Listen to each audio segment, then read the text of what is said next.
I am very happy to hear you guys are enjoying these throwback episodes as much as I am. We are currently working hard on some new and exciting episodes that we'll be releasing very soon. Speaking of exciting news, my new book, The No Limits Life, will be released September 1st. Be the first one of the first one to pre-order a copy at thenolimitslifebook.com. thenolimitslifebook.com. Thank you.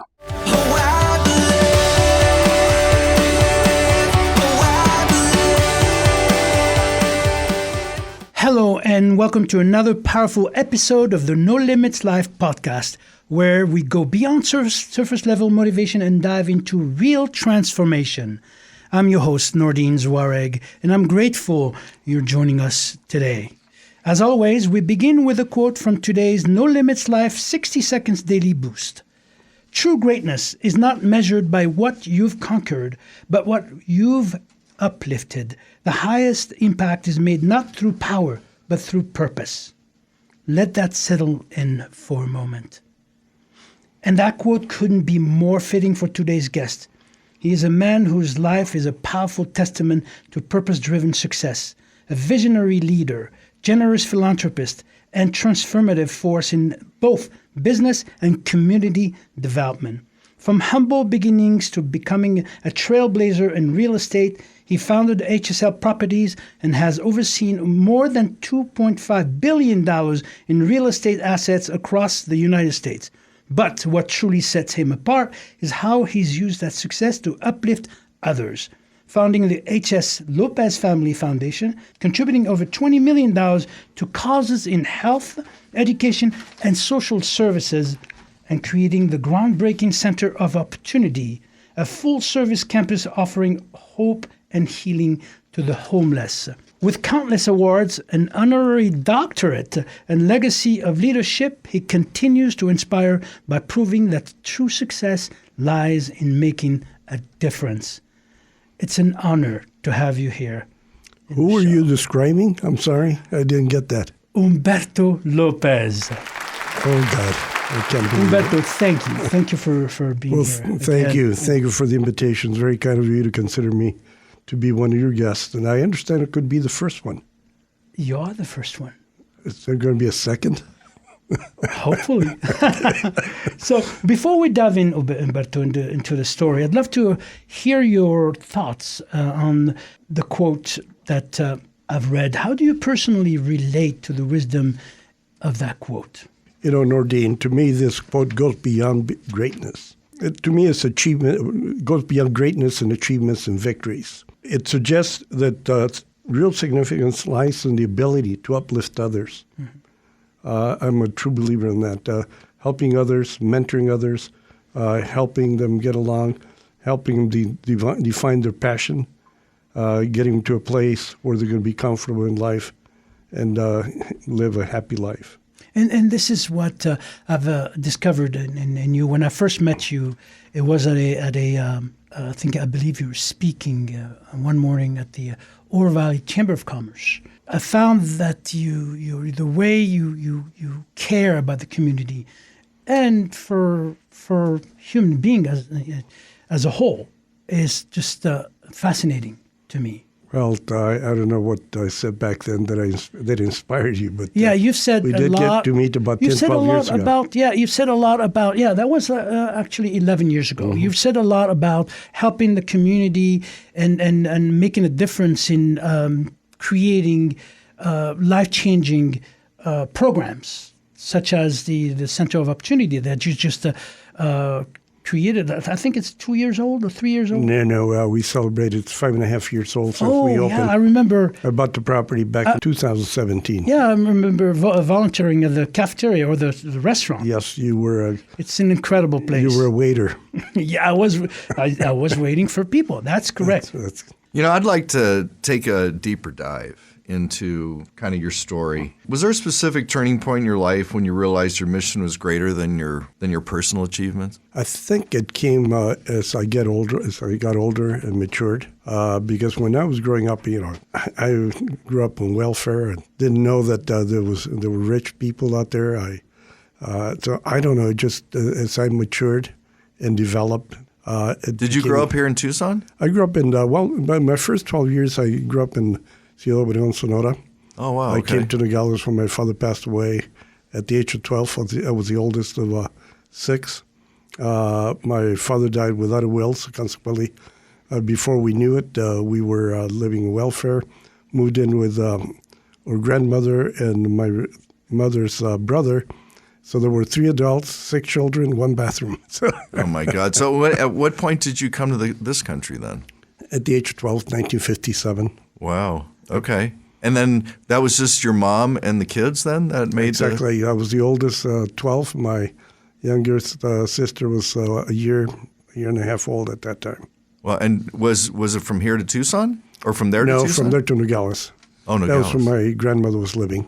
Okay. And my mother had grown up in Nogales, Arizona. Wow. Okay. Yeah. So nice. I didn't speak English. So I came to this country. I went to the 5th grade. I was in 5th grade in Mexico. I transferred to the 5th grade in Nogales. I think I started school around the middle of the school year, and naturally I got held back. So I couldn't speak the language. The only Wow, yeah, thing I sure. could speak was mathematics. Wow. Because we Well, you were so speak it far- very well right now. So, Humberto, you've overcome challenges that would have stopped anyone in their tracks. Was it a specific turning point in your life when you realized that your mission was greater than just a personal achievement? Well, as I said, it developed as I got older.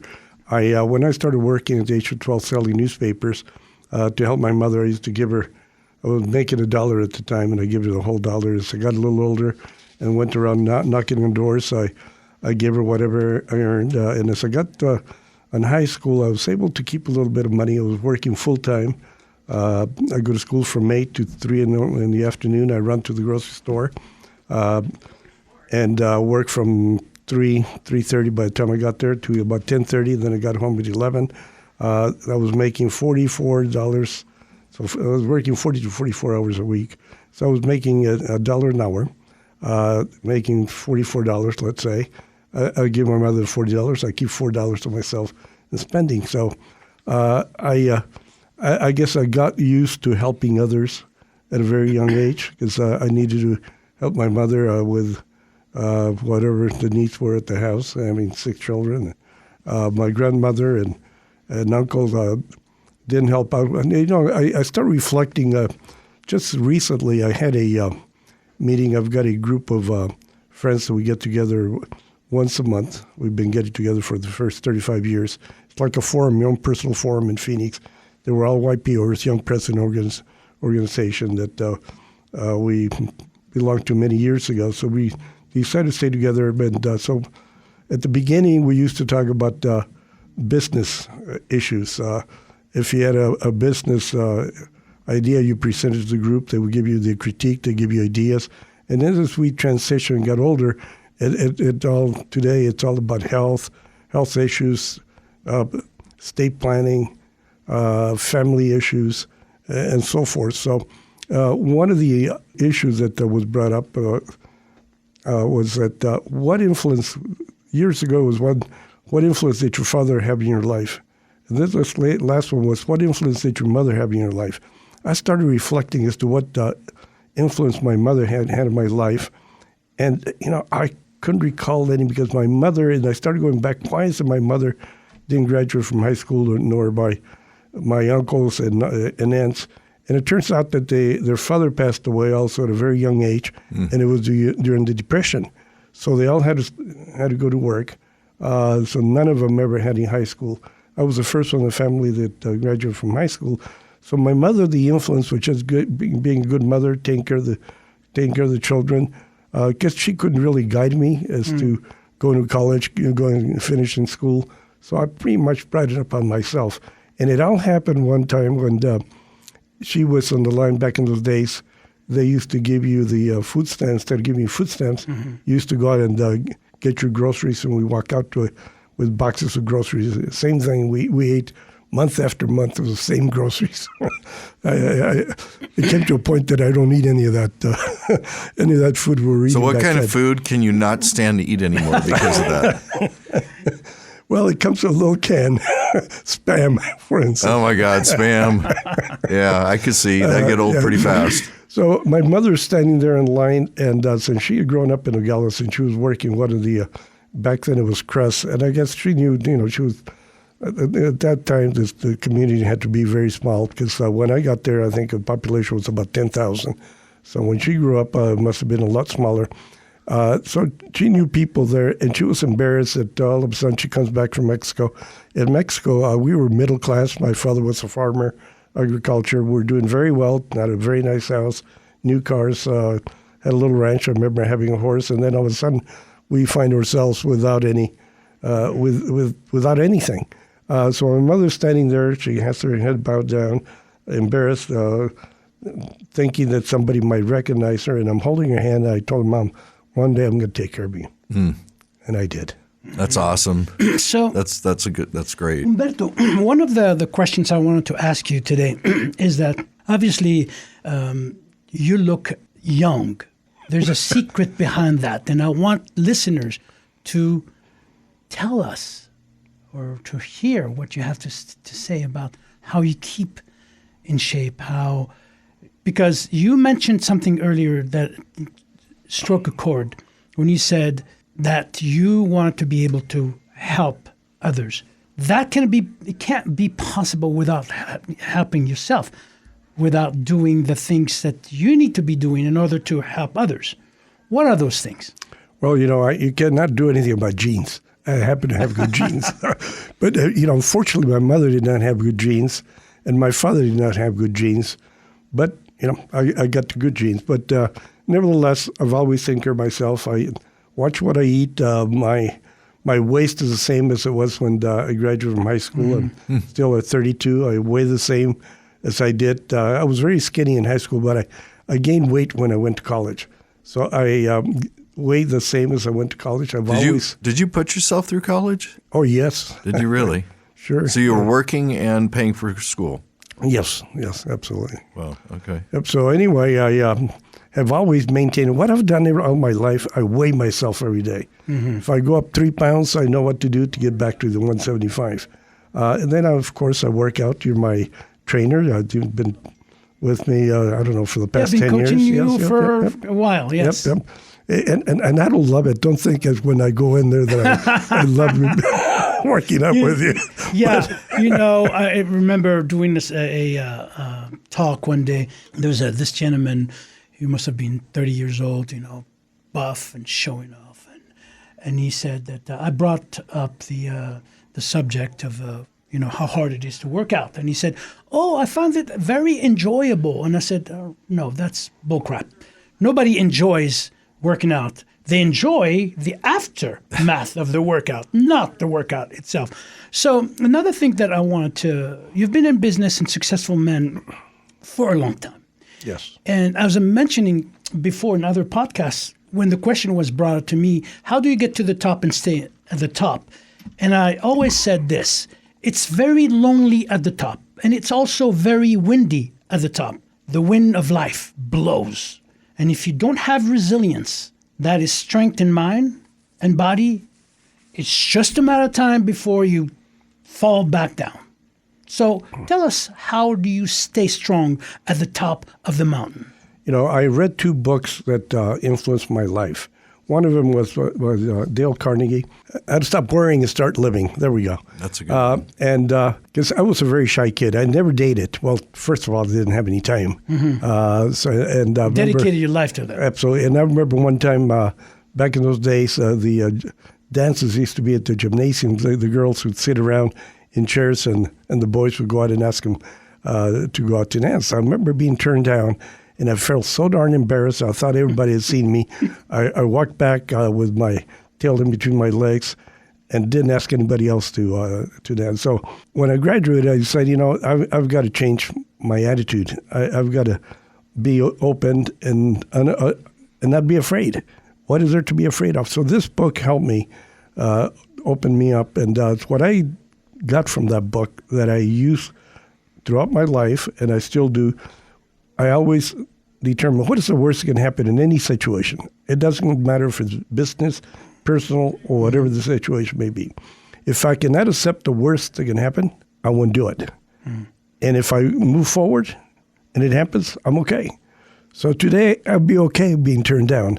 I'll go around and ask 9 others until I got somebody, one of them to say yes.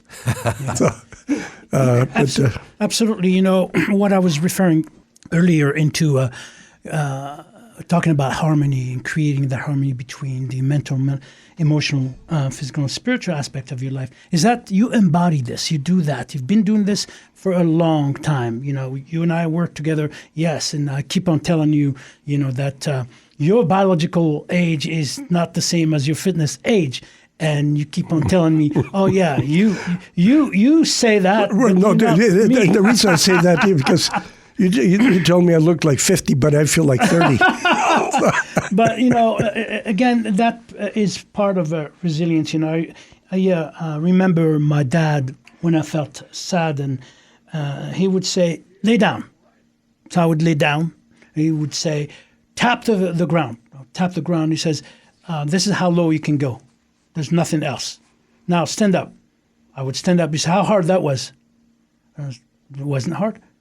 When you feel that way in your life, in anything you do, remember, you can't fall lower than the ground, and it's easier to get back up. Well, let me tell you, as you get older, it's not as easy to get up. But, you know, it's many of my clients always, when I ask them the question, you know, about that loneliness on the top, and they'll say yes, all of a sudden, everyone wants a piece of you. Everyone wants a piece of you. And you cannot decipher which one is honest, which one is really means that, you know, to seek help from you.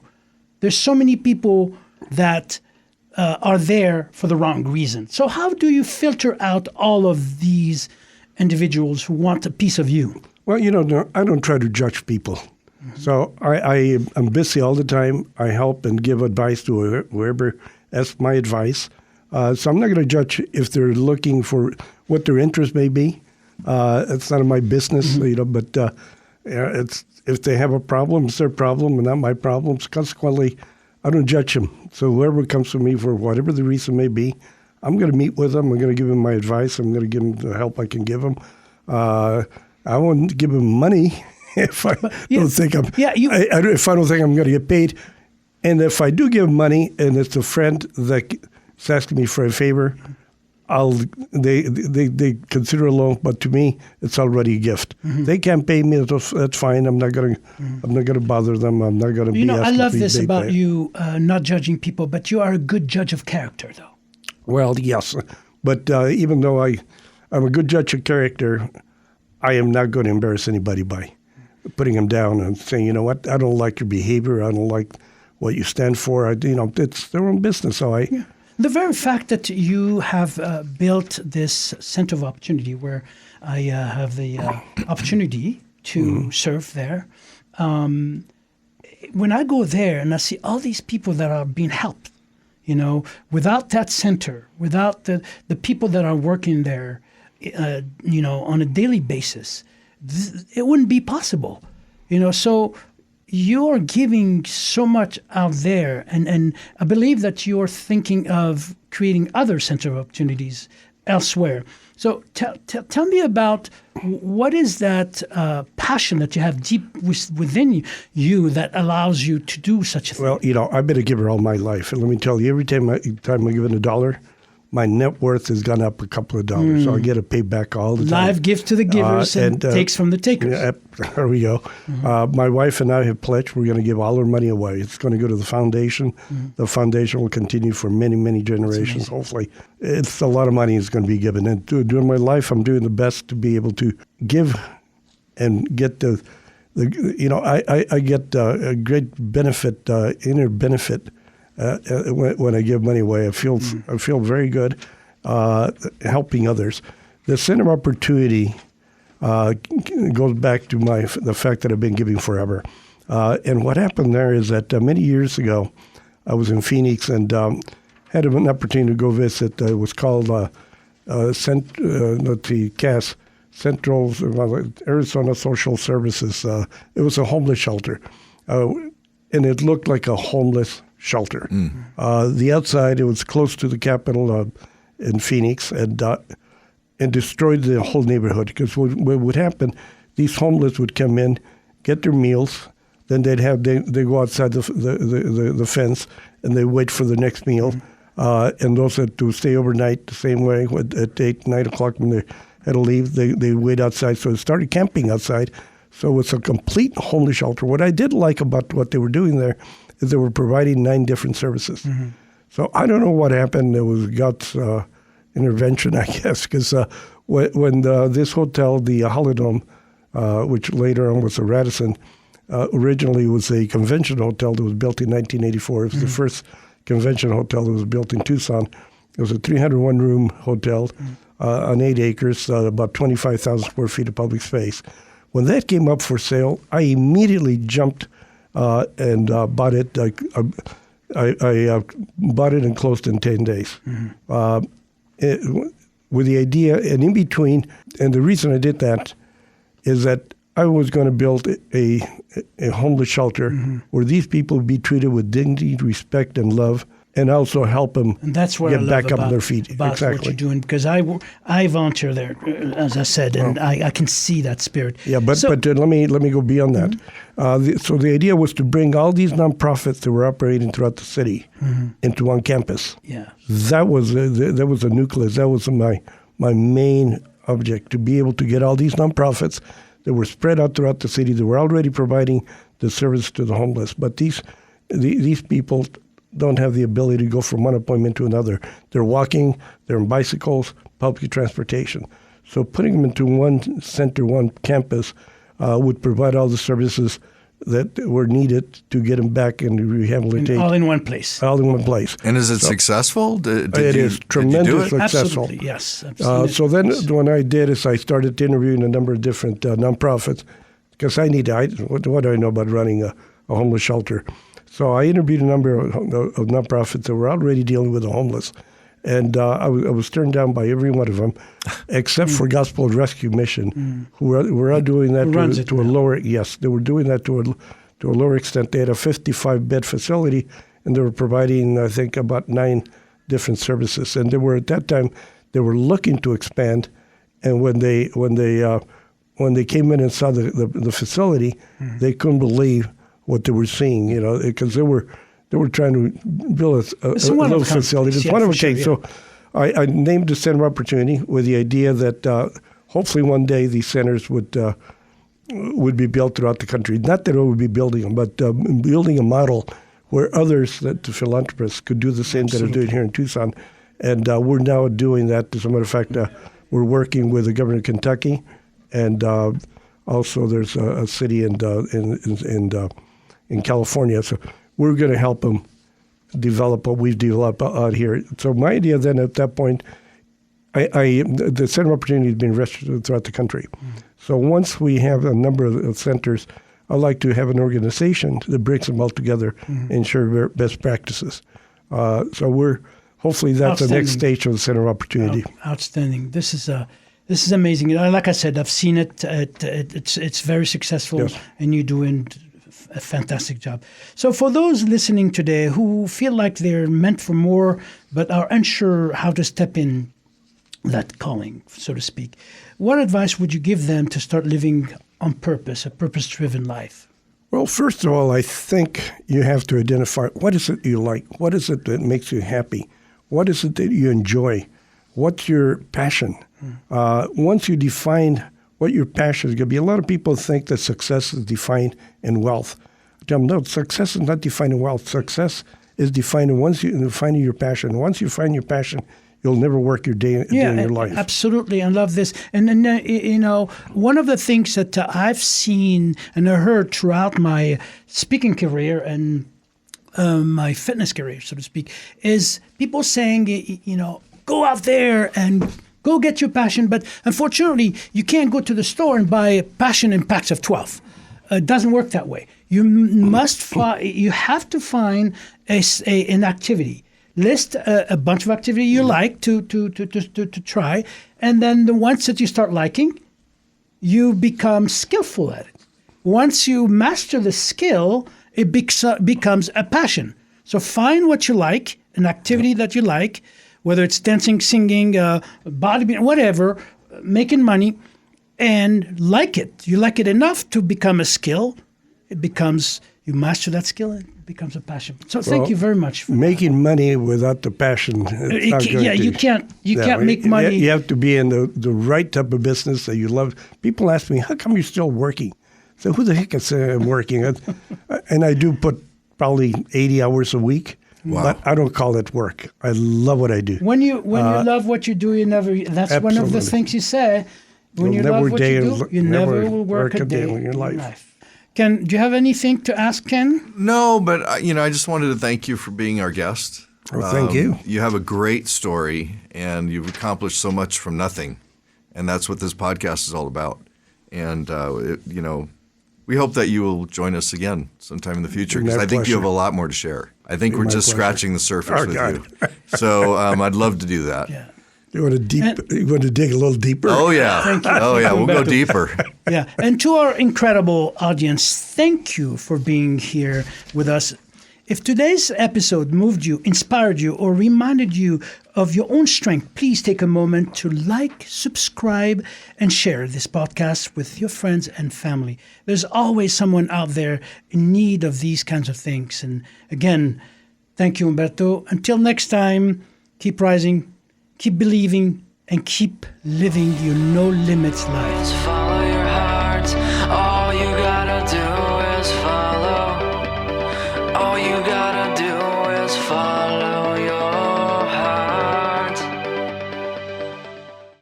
What a great throwback. I hope you've enjoyed it as much as we did. And don't forget about my upcoming book, The No Limit Life, scheduled to be released September 1st. If you haven't yet, please pre-order a copy today at thenolimitslifebook.com, thenolimitslifebook.com, and see you in the next episode.